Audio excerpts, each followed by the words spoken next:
Қыздар, сәлем. Бүгін сіздермен орамада сосиски пісіреміз. Яғни айтқанда сосиски в тесте.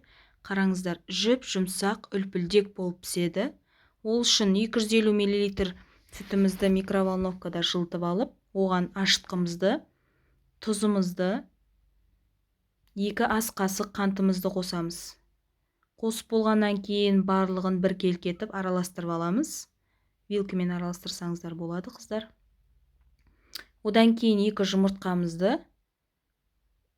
кейін 4 қасық сары майымызды микроволновкада ерітіп қосамыз.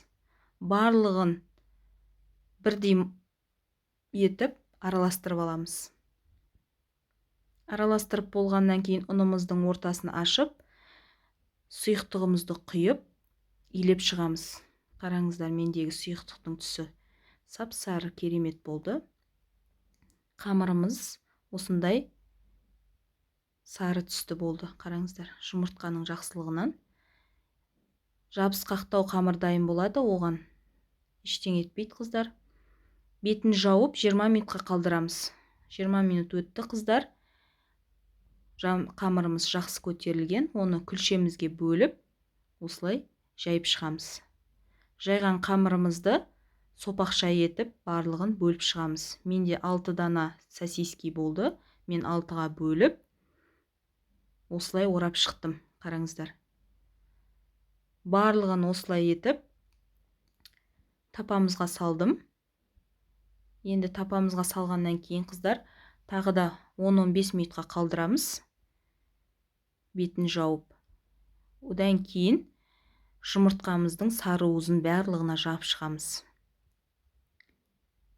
Мен тапаның астына сары май жақтым, қыздар. Жабыспас үшін барлығын енді сары уызын жақып болғаннан кейін 180 градуста 20-25 минутта сосиски тестемізді пісіріп аламыз. Қараңыздар, өте жақсы көтеріледі. Керемет болып шыққан, көз тоярлықтай.